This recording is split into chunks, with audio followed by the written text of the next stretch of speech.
जय Hind. News with आज़ाद खालिद में आपका स्वागत है और आपका मेज़बान आज़ाद खालिद लेकर हाजिर है प्राइम टाइम न्यूज़ विद आज़ाद खालिद। ये वक्त होता है जब हम आपसे दिन भर की खबरों पर चर्चा करते हैं और आज होने वाली कुछ बड़ी घटनाओं पर आपसे बात करते हैं। आज दो घटनाओं को अगर आप लेकर चलेंगे तो बड़ी घटनाएं हैं, बड़ी बात है।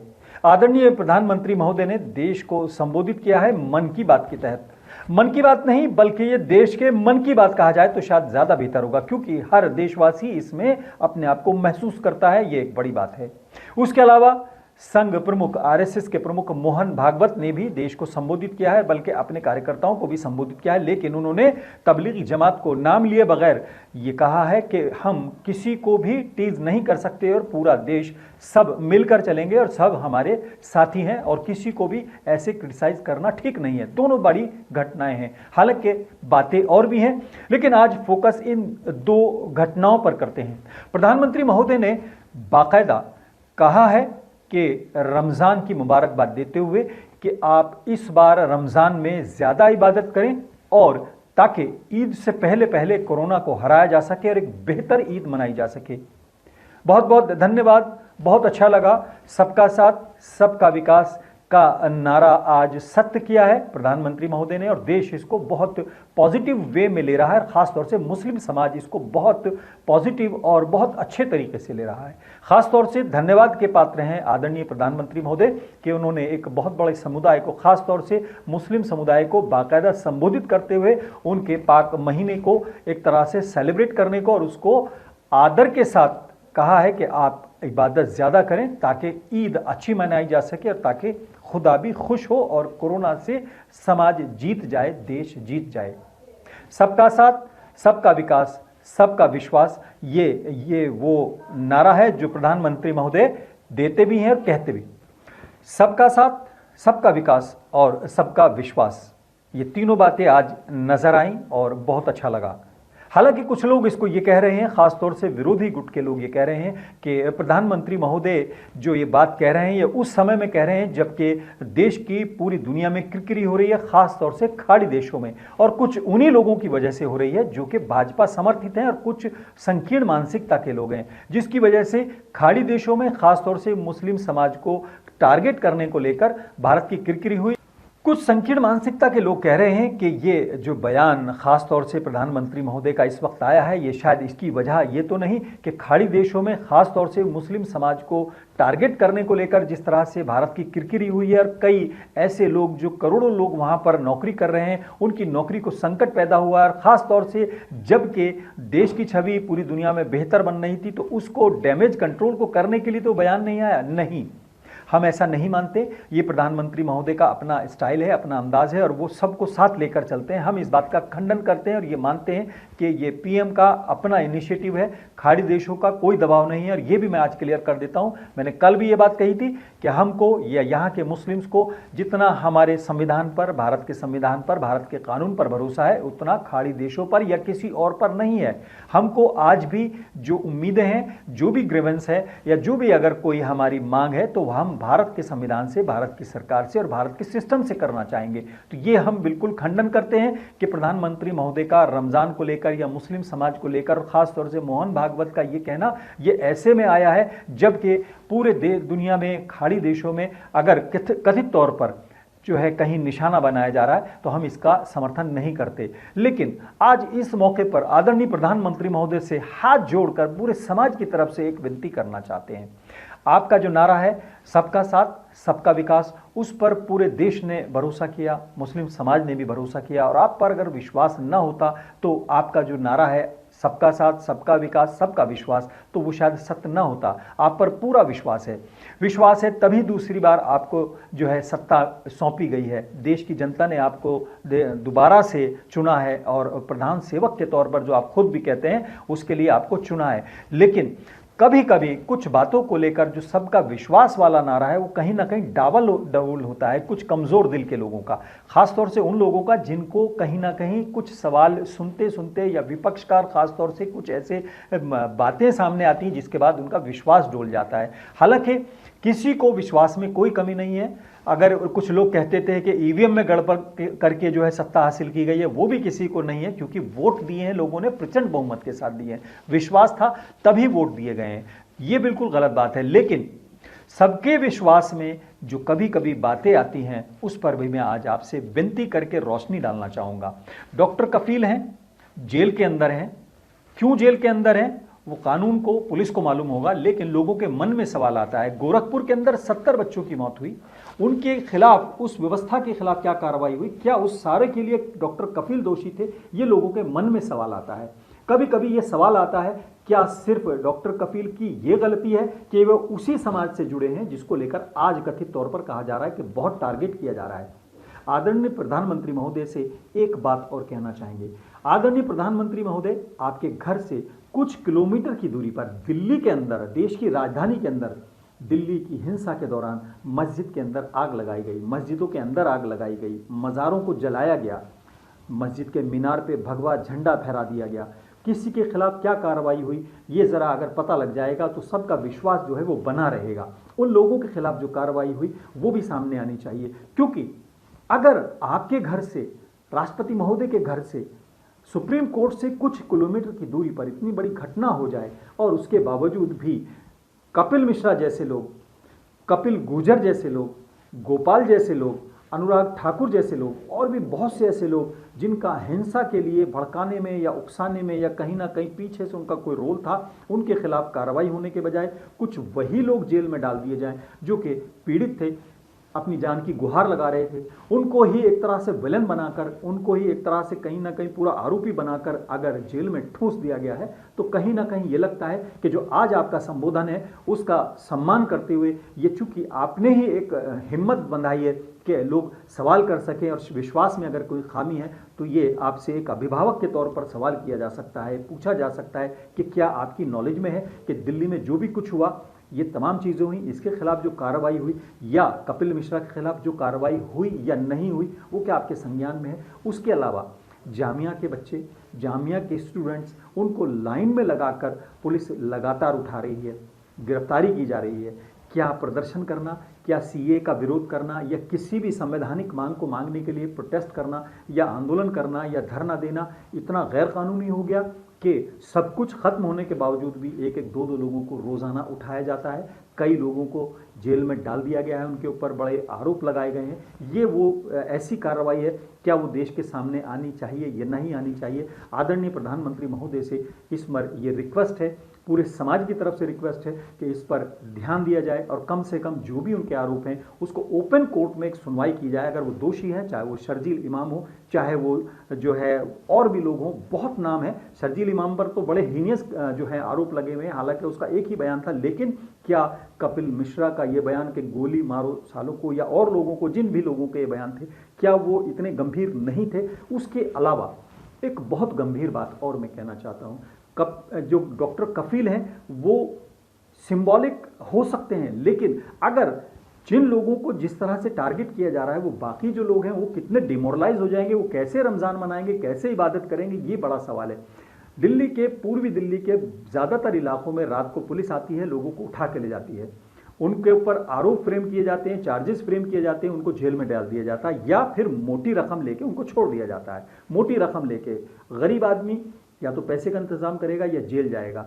इससे एक बड़ा सवाल खड़ा हो रहा है। आदरणीय प्रधानमंत्री महोदय, एक सवाल और, यूपी के अंदर प्रोटेस्ट के दौरान बहुत लोग मारे गए, जो लोग मारे गए उनको मुआवजे की तो बात छोड़ दीजिए, उन्हीं के घरों से, उन्हीं लोगों से जो है वसूली की गई है, वसूली की जा रही है। क्या ये आपकी नॉलेज में है? अगर आपकी नॉलेज में है तो कृपया इस पर भी आप एक बात कहें और लोगों को बताएं कि जो सबका विश्वास है वो बना रहे और लोगों को लगे कि जो काम हो रहा है वो कानून के दायरे में ही हो रहा है, या पुलिस जो कर रही है वो कानून के दायरे में कर रही है। ये बात मैं इसलिए कह रहा हूँ, ये बात इसलिए सामने आ रही है क्योंकि 2 दिन पहले ही दिल्ली के अंदर दिल्ली पुलिस के कुछ जवान अलग अलग मस्जिदों में जाकर, बाहर जाकर लोगों को कहते हैं कि कल से यहाँ पर अजान नहीं होनी चाहिए, आज जो हो गई सो हो गई, लेकिन कल अजान नहीं होनी चाहिए।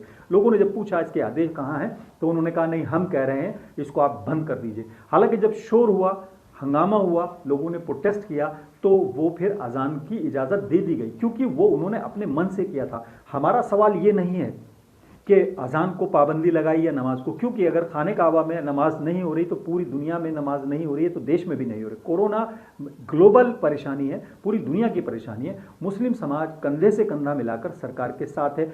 बहुत पहले से जुमे की नमाज बंद है, तमाम नमाजें बंद हैं। अजान को लेकर अगर आदेश नहीं था, वो पुलिस वाले, वो पुलिसकर्मी वहां जाकर झूठ बोलकर या झूठा आदेश कहकर अगर कोई काम कर रहे हैं तो यकीनन उन्होंने अपने सर्विस रूल का, अपने नियमों का उल्लंघन किया है। उनके खिलाफ कार्रवाई होनी चाहिए, एफआईआर दर्ज होनी चाहिए। सिर्फ ये कहना कि नहीं ऐसा कुछ नहीं है, आप अजान दीजिए, हम इस बात के लिए आपसे रिक्वेस्ट करते हैं उन पुलिसकर्मियों के खिलाफ एफआईआर करके देश को बताया जाए, ये बताया जाए कि अगर कोई भी पुलिसकर्मी या कोई भी सरकारी कर्मचारी अपने नियमों का, अपनी नौकरी के दौरान अपने सर्विस रूल का पालन नहीं करता तो सरकार उनको बख्शेगी नहीं। ऐसे ही गाजियाबाद में राजनगर के अंदर पुलिस वाले गए, उन्होंने कहा कि यहाँ पर अजान नहीं होगी। हालांकि बाद में ऊपर हायर लेवल पर जब बात की गई तो फिर ये कहा गया नहीं, अजान दीजिए। इन 2-3 मामलों को आप पूरे देश में संज्ञान में लेते हुए आदरणीय प्रधानमंत्री महोदय संज्ञान में लीजिए, क्योंकि हमारा मानना यह है कि 130 करोड़ की जनता की उम्मीदें सब आपसे टिकी हुई हैं। आपकी तरफ उम्मीद की नज़रों से देखते हैं। अगर कहीं कोई व्यवस्था में कहीं कोई गड़बड़ है, खामी है, तो आपके संज्ञान में लाना हमारा फर्ज है, हमारा कर्तव्य है। आप इनके खिलाफ जो भी कानूनी कार्रवाई हो वो करके कम से कम वो जो सबका विश्वास है वो बना रहने की बात की जाए। उसके अलावा एक बात और, दिल्ली के अंदर जैसा कि मैंने अभी आपको याद दिलाया कि मस्जिद के अंदर आग लगाई गई। आपके घर से कुछ किलोमीटर की दूरी पर मस्जिद के मीनार के ऊपर भगवा झंडा फहरा दिया गया।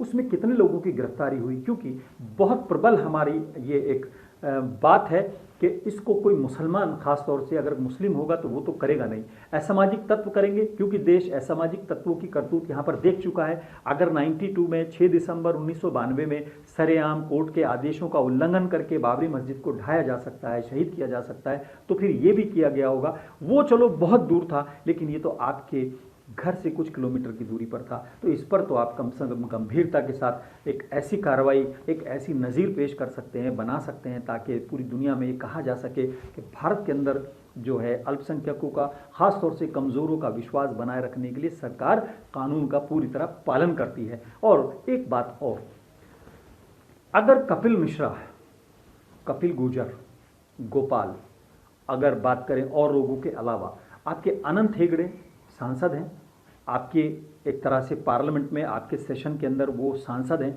उनके ट्वीट को अगर ट्विटर ने ब्लॉक किया है और उन्होंने कोई आपत्तिजनक बात कही है तो वो आपसे तो शिकायत कर रहे हैं, लेकिन आप भी संज्ञान लेकर उनसे ये कह सकते हैं, अनंत हेगड़े से भी कह सकते हैं, तेजस्वी सूर्य से भी कह सकते हैं, कम से कम इस तरह की जो बातें हैं उनसे वो परहेज करें। तेजस्वी सूर्य का ट्वीट आपकी नज़र में ज़रूर आया होगा, आपके नॉलेज में ये बात ज़रूर आई होगी, लेकिन उन्होंने जिस तरह से पूरे मुस्लिम समाज की महिलाओं का अपमान किया है, आपकी तरफ से जो कार्रवाई है उसका इंतज़ार देश कर रहा है, दुनिया कर रही है, कम से कम हम सब कर रहे हैं, मुस्लिम समाज कर रहा है। आपने बहुत अच्छी बात कही कि रमज़ान के अंदर सब लोग खुशियों के साथ इबादत को और ज़्यादा करें ताकि बेहतर ईद मनाई जा सके और कोरोना को हराया जा सके, और उसमें सब लोग आपके इस आह्वान का जो है सम्मान करते हैं। लेकिन तेजस्वी सूर्य के खिलाफ आपके द्वारा की गई कार्रवाई का भी हम इंतज़ार करते हैं, मुस्लिम समाज इंतज़ार करता है। अगर 1400 साल से लेकर आज तक उन्होंने मुस्लिम महिलाओं के ऊपर जो अपमानजनक टिप्पणी की है, ऐसा नहीं है कि वो आपकी नॉलेज में नहीं होगा।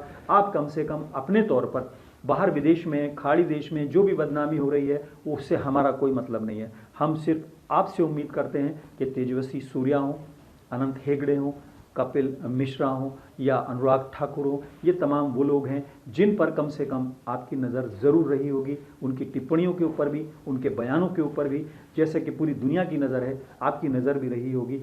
सबका साथ, सबका विश्वास बनाए रखने के लिए आप कम से कम ये मैसेज ज़रूर दें ताकि ये विश्वास बना रहे। उसके अलावा तबलीगी जमात को लेकर जिस तरह से बाकायदा मीडिया के अंदर एक नैरेटिव बनाया जा रहा है, हमें नहीं लगता कि ये आपके नॉलेज में नहीं होगा, आपकी नॉलेज में होगा, आपकी टीम की नॉलेज में होगा। अगर मौलाना साहब या तबलीगी जमात के लोगों ने कोई गैर कानूनी काम किया है तो यकीनन उनके खिलाफ देश के कानून के तहत, देश के प्रोविजंस के तहत, जो है कानूनी प्रावधानों के तहत कार्रवाई होनी चाहिए। लेकिन जिस शख्स से एक दिन पहले देश के national security adviser Ajit Doval मिलके आते हैं, अगले दिन वो गायब हो जाता है या फरार हो जाता है या एकदम क्रिमिनल हो जाता है, ये बड़ा सवाल है। इसके अलावा उनको लेकर तरह तरह की खबरें मीडिया में प्रचारित की जा रही हैं। उन्होंने अवैध निर्माण कर लिया है, उन्होंने एक बहुत बड़ी बिल्डिंग बना ली है। फिर रातों रात कोई बिल्डिंग नहीं बन सकती। आदरणीय प्रधानमंत्री महोदय, मैं आपसे व्यक्तिगत तौर पर समाज की तरफ से, मुस्लिम समाज की तरफ से मांग करता हूं कि कम से कम एमसीडी के या एनडीएमसी के उन अधिकारियों के खिलाफ, उन कर्मचारियों के खिलाफ भी कार्रवाई की जाए जिनके जिस संरक्षण में या जिनकी लापरवाही या जिनकी मिलीभगत से अवैध निर्माण हुआ। अगर वहां अवैध निर्माण हुआ, कोई एक रात में नहीं हुआ होगा। उसके लिए केवल तबलीगी जमात को टारगेट करना, तो मुझे लगता है कि इसमें कहीं ना कहीं जो सर्विस करने वाले लोग हैं, एमसीडी के लोग हैं, उनकी भी जिम्मेदारी बनती है। उसके अलावा सबसे बड़ी बात यह है कि अगर तबलीगी जमात ने जो भी कुछ किया है, अगर उसके खिलाफ कार्रवाई हो रही, तो मीडिया में जिस तरह का ट्रायल हो रहा है, मीडिया ये बताता है कि जो एनफोर्समेंट डायरेक्टरेट है वो अपना काम कर रहा है, वो उसे काम करने दिया जाए। या तो मीडिया को वो रिपोर्ट देकर ओपन कर दी जाए, या तो फिर इस पूरी कार्रवाई को ओपन कर दिया जाए, पूरे देश के सामने ओपन कोर्ट के अंदर इसकी सुनवाई की जाए, एफआईआर को पूरे देश को बताया जाए, पूरे देश के सामने सारी जो कार्रवाई है उसे ओपनली किया जाए। या फिर वो मीडिया का जो एक विशेष तबका है जो रातों रात उनको कातिल बताता है या भगोड़ा बताता है, तो भगोड़ा बनाने के लिए जो कोर्ट ने प्रोसीडिंग की है या जो भी प्रोसीजर अपनाया है उसको भी बताया जाए। क्या कोर्ट ने मौलाना साद को या तबलीगी जमात के किसी आदमी को भगौड़ा घोषित किया है? क्या उनको कातिल साबित कर दिया है? जिस तरीके से आज एक मीडिया हाउस पर अर्णव गोस्वामी अपने मीडिया हाउस पर कहते हैं कि वो भगोड़ा है, वो कातिल है, तो क्या किस आधार पर उन्होंने कातिल कहा है? अगर उसको, उस मीडिया हाउस को किसी बड़े उसका संरक्षण प्राप्त नहीं है, तो कम से कम जो पीआरबी एक्ट है, जो कम से कम मीडिया के एथिक्स हैं, जो कानून है मीडिया का, उसके तहत उसके खिलाफ भी कार्रवाई होनी चाहिए और इस पर यह कम से कम अंकुश लगना चाहिए। जब तक, एक बात और इस मौके पर मैं कहना चाहता हूं, विपक्ष की लीडर हैं, कांग्रेस की नेता है सोनिया गांधी, जब तक उनको अर्णव गोस्वामी ने खुद हिट नहीं करा, उनके बारे में खुद टिप्पणी नहीं की, तब तक वो भी नहीं बोली। मौलाना साहब को लगातार अर्णव गोस्वामी कातिल कह रहे थे, भगोड़ा कह रहे थे, मौत का जिम्मेदार बता रहे थे, लोगों को मारने वाला बता रहे थे, साजिश रचने वाला बता रहे थे। तब किसी को, पक्ष को या विपक्ष को कभी ख्याल नहीं आया। जब उनकी अपनी हो गई तो एफआईआर भी कराने लगे। कम से कम आज मुस्लिम समाज ये समझ ले कि जिस पार्टी को 70 साल आप ढोते रहे हैं, जिस पार्टी को लेकर आपको लगता है कि वो बहुत सेकुलर है, उसका सेकुलर स्वरूप यह है कि उसको अगर अपने नेता पर उंगली उठी तो उन्होंने क्या करके दिखा दिया, और जब तक आपके ऊपर उंगली उठती रही उन्होंने किस तरह खामोशी रखी। ये बात मैं इसलिए कह रहा हूं क्योंकि अपने पे पड़ती है तो वो सब कुछ कर सकते हैं, लेकिन आप पर पड़ती है तो उनकी एक जबान तक नहीं खुलती है। चाहे वो अखिलेश यादव हो, चाहे वो सोनिया गांधी हो, चाहे वो मुलायम सिंह यादव हो, चाहे वो मायावती हो, जब इनको पर्सनली कोई हिट करता है तो ये एग्रेसिव हो जाते हैं और आप ही को सड़क पर उतरने को कह देते हैं। लेकिन जब तक आपको विलन बनाकर ये पेश करते रहे, किसी ने एक लफ्ज नहीं बोला। इसके अलावा एक बात और मैं कहना चाहूँगा, आदरणीय प्रधानमंत्री महोदय से बहुत करबद्ध विनम्र प्रार्थना है कि इस पूरे मामले में ये पेश की जाए, मिसाल की जाए और मुस्लिम समाज के विश्वास को बनाए रखने के लिए जो उन्होंने पहल की है, ख़ास तौर से आज रमज़ान की बधाई देते हुए जिस तरह से उन्होंने कहा है,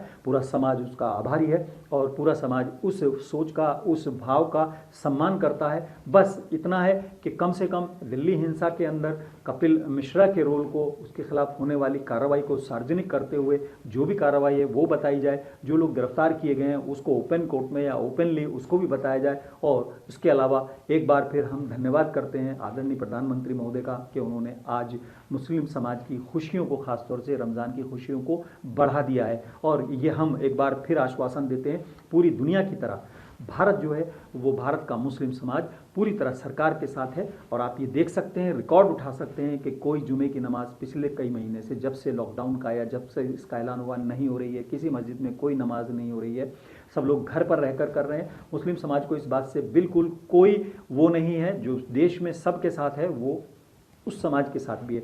एक बात और मैं आज अपने समाज से, मुस्लिम समाज से खास तौर से कहना चाहता हूँ। अभी कल से एक चर्चा शुरू हुई है कि छोटी दुकानें जो है खुलेंगी, मॉल्स के अलावा बाकी दुकानें खुलेंगी।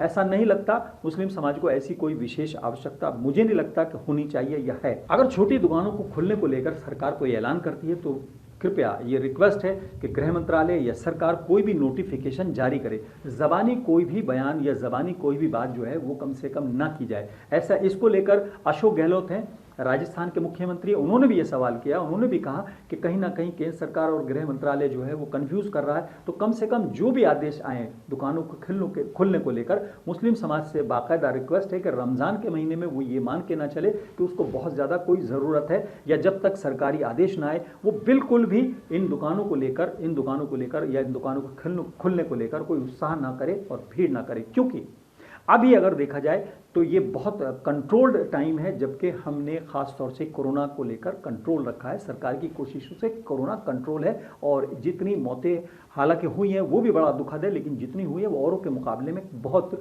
कंट्रोल्ड है, और ये हमारे लिए गर्व की और जिसे कहना चाहिए एक तरह से राहत की बात है देश के लिए। लेकिन अभी बहुत से ऐसे आंकड़े हैं जो आने हैं या आ सकते हैं, तो कम से कम आप ऐसा कोई काम ना करें, मुस्लिम समाज ऐसा खास तौर से कोई काम ना करे कि एक आदमी की गलती से पूरा समाज बदनाम हो, जैसा कि अभी पीछे होता आया है।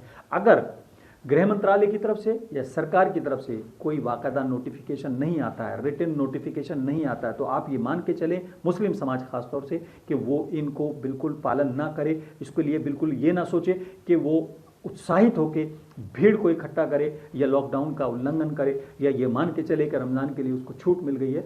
आपको बिल्कुल किसी छूट की ज़रूरत नहीं है। रमज़ान का मतलब ही संयम है, अपने नफ्स पर कंट्रोल करना ही रमज़ान है। रोज़े का मतलब है आप अपने आप पे कंट्रोल करें, अपनी ख्वाहिशात पर कंट्रोल करें। जहां आप 11 महीने कंट्रोल करते हैं, वो 1 महीना आपका ज़्यादा अहम होता है।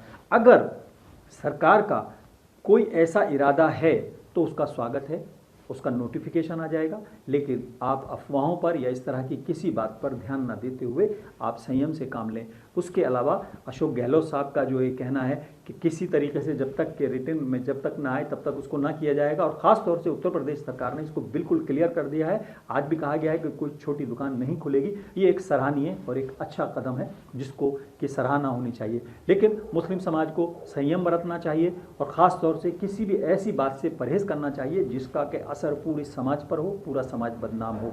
आज फिलहाल इतना ही। अपने मेज़बान आज़ाद खालिद को इजाज़त दें। जय हिंद।